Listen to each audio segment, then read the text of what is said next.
going to make a quick little tutorial about how I would go about making a rendered section or a Make2d section, which will have edge curves that you can affect the line weight of so they read clearly in Rhino.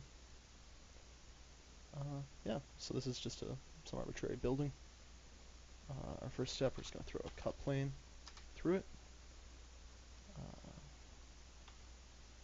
Which just gives us a plane that is large enough that we know it will split or intersect correctly. We're going to grab our building, we're going to intersect two sets on it, and our second set of objects will be our cut plane, which is just going to be, these are the curves that we'll want for our section later. And immediately, before we click off them, we're going to lock them. In this case, there are no other curves in this file, so finding them is fine and easy. If you do click off them, more than likely your file will have other curves hanging out in it, in which case you're almost certainly going to be faster to undo and then redo your intersect two sets. But we got those curves locked, that's fine. We'll grab our building, and we're going to split our building with our cut plane. It may take a second here, depending on your geometry. So now we've got the two sides separate.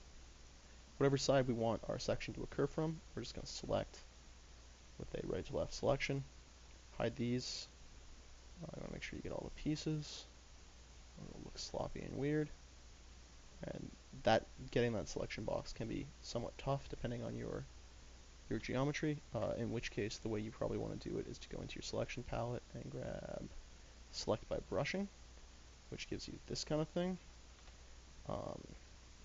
And then you can do, to get the hard stuff, get it nice and tight in there.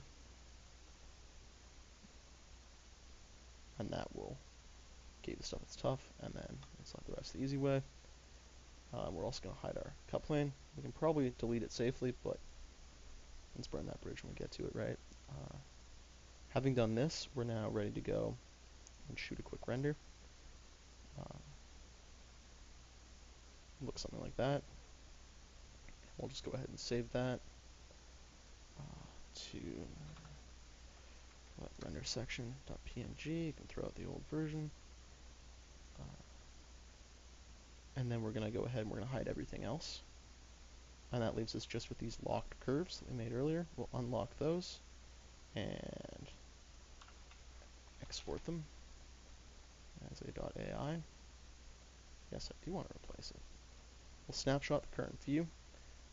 If you need your section to be at a particular size for plotting or something, preserve model scale is a nice way to do that, but for our purposes, current view is fine.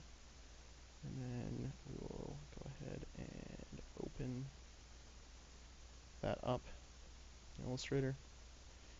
So this is those curves. And then we will just drag in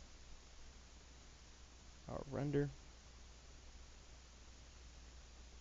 And I believe, yeah, because we did snapshot current view, everything just fits together perfectly.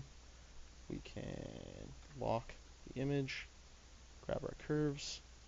They may even come in on their own layer, I'm not entirely sure. Grab our curves, set a nice thick line weight for them, and there you go. I mean, you may want to throw some scale figures in, or have different line weights for different, wall thicknesses or whatever. But in short, it populates those very, very quickly onto your render. The other thing that can be nice to do with this same approach is instead of shooting a render, we'll just undo the hide. Instead of shooting a render, same thing, you can grab this and run a Make2d on it, which will give you the curves that are behind it, come in your top view, which is a little annoying. I guess technically I think you can set it to come in any view you want, but it's not a huge deal, and I basically never do. And now you've got these curves that are your background curves and your foreground curves. Use a move command to make sure that it's perfectly aligned. And then this, if we export this to Illustrator,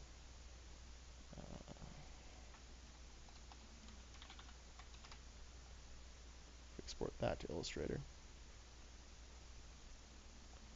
should, where is my layers? Oh, they're there, they're in the other window. give us our section cut on its own layer. So I can, let's pull this over here so you can see what I'm doing. Select just the section curves, make these a bit thicker, maybe lock those, grab the ones behind, bring these down to a little thinner, and I mean, you will need to do some sort of tuning to clean it up because there's sort of some inherent jankiness just in the way Make2d shoots stuff. Like this probably wants you to connect it and stuff. So it can be a really nice way to come in and very quickly make a thing that's a section that has some line weight to it. That'll be fine for all sorts of purposes. As long as I'm talking about it though, another really nice thing to do is, where is it? The lasso tool, can make it very quick to grab things and change specific. Oh, strange. I don't remember that working in that way. Anyways, grab like just a few curves in the background, and strokes palette is also on the other screen. That makes sense why I can't find it. Make things that are further back a lighter weight than things that are closer in the front. Typically with that I would grab everything and set one weight for everything, and then work either from front to back or back to front. So for instance, these are a little closer, maybe they're a little heavier. These are closer, a little heavier. And so it gives you sort of, I'm not quite sure what the word I'm looking for is, but it can add some sort of hierarchy to your image. But anyways, yeah, that's basically how I would go about doing those nice and quick. Clean little workflow.